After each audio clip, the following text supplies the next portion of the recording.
In the previous episode, we showed how we started building our house. Built the batter bolts, set the string lines, took measurements, more measurements, drew the house layout on the ground with spray paint, and finally started digging the footings using the excavator for the very first time. After this exact moment, winter closed on us. We had several weeks of heavy rains and thunderstorms that stopped all our plans. Everybody we spoke to told us to wait until spring to continue the build, but after 2 weeks without putting a foot on the building site, I could no longer stay still. I was feeling more and more anxious to keep making progress. Now it was too wet to dig, but we also know that if we don't pour the concrete slab before the summer, we will need to wait until the summer is over, because wet concrete does not like 40 degrees weather. So the first afternoon that the sun got out, we resumed the build.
Here we set in the laser at the right height, so we can double check that the depth we are excavating is the right one.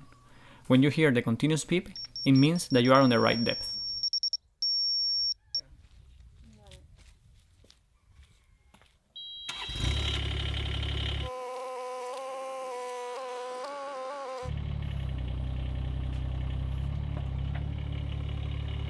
While Eugenia continued excavating, I needed to redo some of the work that the rain took away.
At least You destroyed all my work. At least we didn't die.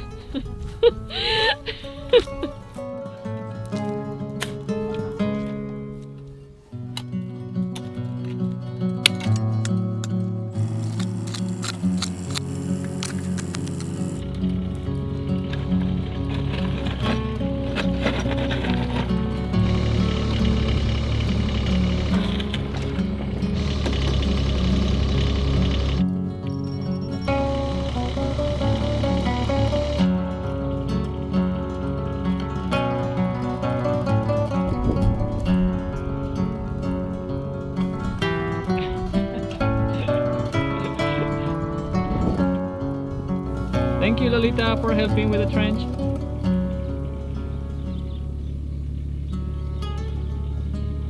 But you need to excavate there, not there. That's already excavated. You don't mind? Well, it's almost there.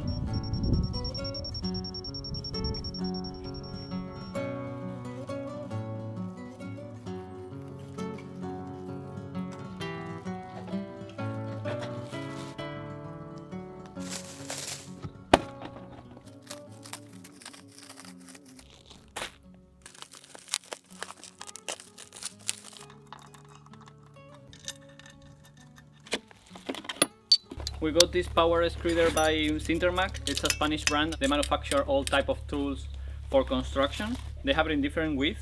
In our case, we picked 3 meters because I think it's gonna be the middle ground where we can, you know, do smaller spaces and also be doing the big slab. And basically what this tool does, it vibrates and this plate will screed out all the concrete for you, making it flat and horizontal. This turn here in the back will push the concrete that way, being so long and so wide. This thing is gonna float on top of the concrete, and then the moment it starts vibrating, it will push all the gravel down and bring the cream up. It's much easier than doing it by hand, especially if you have a big surface. In our case, our first slab was this one, and it was around 15 square meters, and we did it by hand. It was very hard to do. The slab that we're gonna be building is close to 15 times the size of the workshop. These type of tools are game changers for us because we are 2 people alone. Having a piece of equipment that helps you move the whole slab without doing pretty much nothing. You just turn it on, set the speed that you want to vibrate, and just walk backwards. If we want to be able to do it, we needed to get some tools, and Sintermac sent us this one. It looks fantastic, very premium, and it has a Honda engine, which is top quality. They also have it available with electric motors. Very excited about it. At the same time, I'm a little bit scared for the moment I have to use it, because that will mean that we're pouring concrete, and pouring concrete is very scary, especially if you want to leave it finished and polished and exposed like we want to. There is no room for mistakes, but this type of tools are gonna help us a lot. We're missing a couple more, which we are gonna show you as soon as they arrive.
So we now have an issue, that is we excavated the whole trench, and you know the machine is inside the trench and we have no way out. So I'm gonna try for second time. I already tried once. I don't know if we'll put it in the video or not.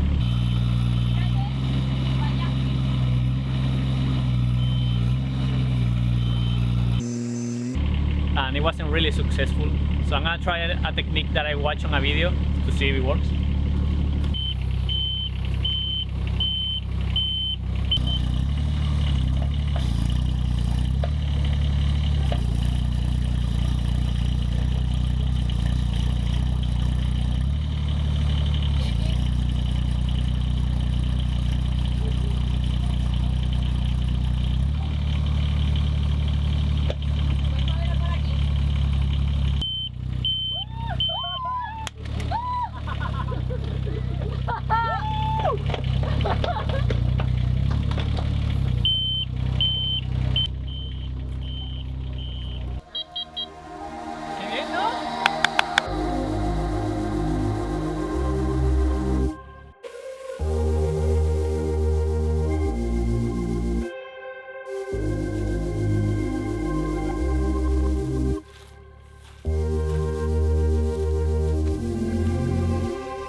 Eugenia is basically spreading these mountains that we made here.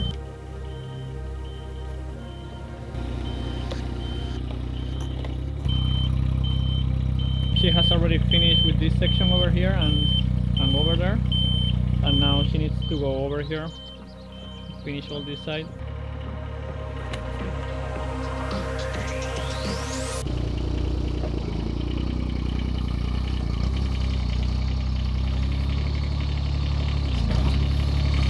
Maro, Maro!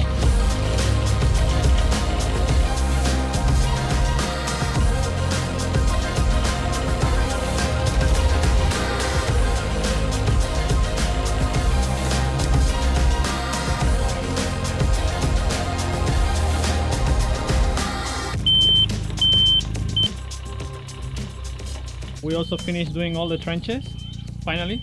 It's been raining a lot, so everything is muddy and the trenches are full of water, as you can see. We need to somehow remove all this water to keep working, or just wait until the weather is on our side.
Alright guys, epic work.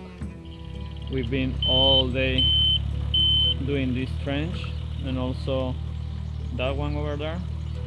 All the water that goes from this area was draining over there.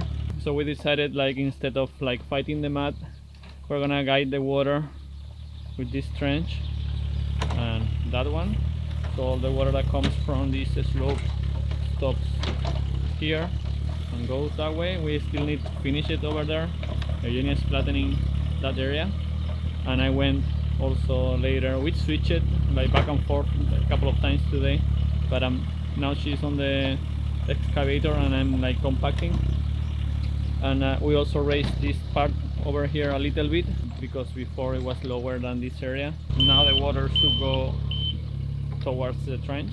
And the weather is not being very good with us. It's all day raining, and you know, we had a couple of days of sunshine, and I think it was smart to do this because it was getting harder and harder to keep working, you know, because we have all muddy and all full of dirt everywhere.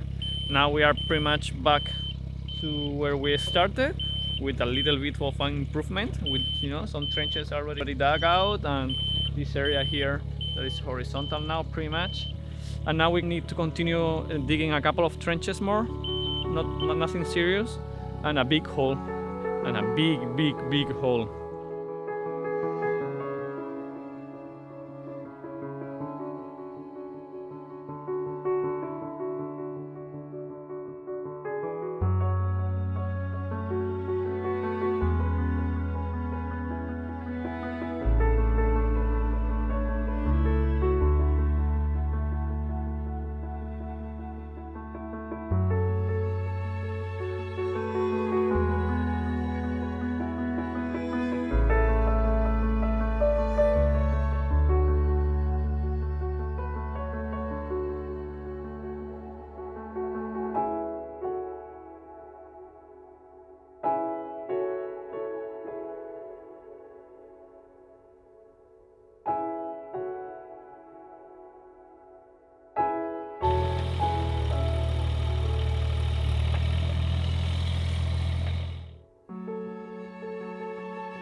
It's been 50 hours since we started using the machine, we need to apply a lot of grease in a lot of points. In all the pivot points I apply grease regularly, pretty much every couple of days, but this time it's been 50 hours and the manual says that you need to apply grease also here in these 3 points. To be honest, I don't really understand how it goes. I don't really understand what the manual is trying to tell me, not because of the language, but because of how it's explained.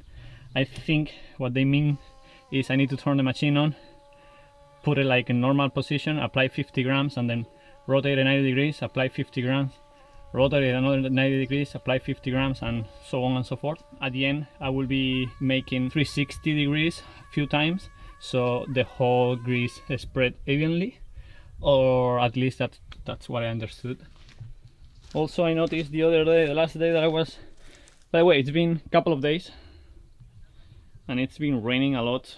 This trench here did its work. Now it's all full of water over there, and here is pretty much dry. And the other day when I finished, I noticed that this teeth, well, now it's, of course, it's strong, but the other day when I actually was using them, they were loose, so I'm gonna try to tighten them a little bit, because I need to continue excavating here, and this is very solid, and I just don't want to, you know, break a brand new excavator.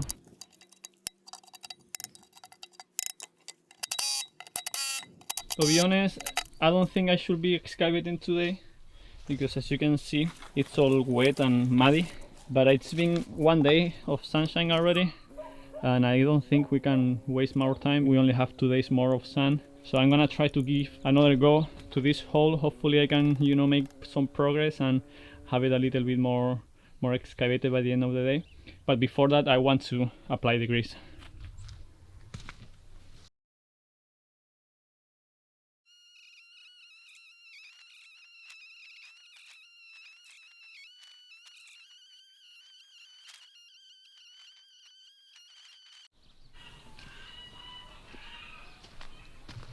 I think we're 3/4 there, pretty much. Just need to finish that section there.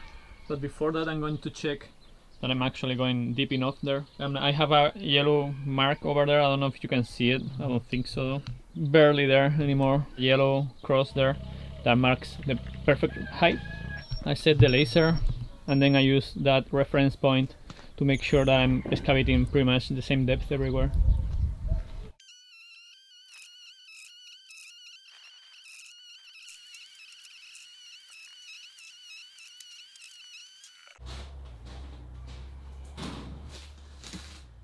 Alright, it's been a few days without filming. We have done quite some progress. We have excavated a big hole for the living room.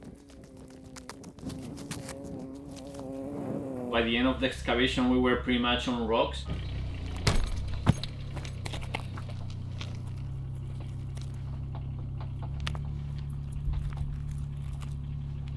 Eugenia also excavated yesterday a big trench that is going to evacuate any water that goes in the hole that we did for the living room, because if not, it will be just like a swimming pool, and we don't want that. So we're gonna have a drain underneath the slab of the living room, and that's gonna evacuate all the water out in case there is any water, which I doubt it. It's good to have it, because once we pour concrete there, there is no way back, and there is nothing we can do. So yeah, I think it's a smart way to approach this. And then we also finished excavating a few more trenches inside what's going to be our bedroom slash bathroom, which is a master room, mainly because at the beginning those walls weren't supposed to be bearing walls, so they were not structural, so they didn't need an actual foundation underneath it. But after meeting with Blocken, which by the way we went to meet them 2 weeks ago, then we received some plans back, they decided to make those walls also structural. So pretty much all the walls are gonna be bearing walls, which means that they bear load. They will be structural walls. So we needed to add a few more trenches in order to make a proper foundation underneath those walls. Eugenia now is expanding the perimeter trench, and the plan was to do one neat one at the beginning and finish everything in the inside, and then extend and make bigger the perimeter one, just because we're gonna have the foundation, and in order to make everything waterproof we need some space for us to actually waterproof the face of the foundation. Here's gonna be the foundation, and then on this side is gonna be a drain pipe. This wall is going to be waterproof, so all the water that hits the concrete of the foundation will end up in a drain pipe that it will eventually go out that way at some point. I'm actually here to pick tools because we're gonna be compacting. While Eugenia finishes with the machine, I'm gonna go in the back fixing the ground all around it and then compacting.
By the way, guys, you know, I'm sitting on my couch now. Oh man, it's gonna be like this, Eugenia. ¿Qué tal? Woo! I just realized. Like, this is what we're gonna see. Oh man, so good. ¿Qué tal se ve? Fantastic. Te muevo con la red. No, por favor. No, por favor. No, por favor.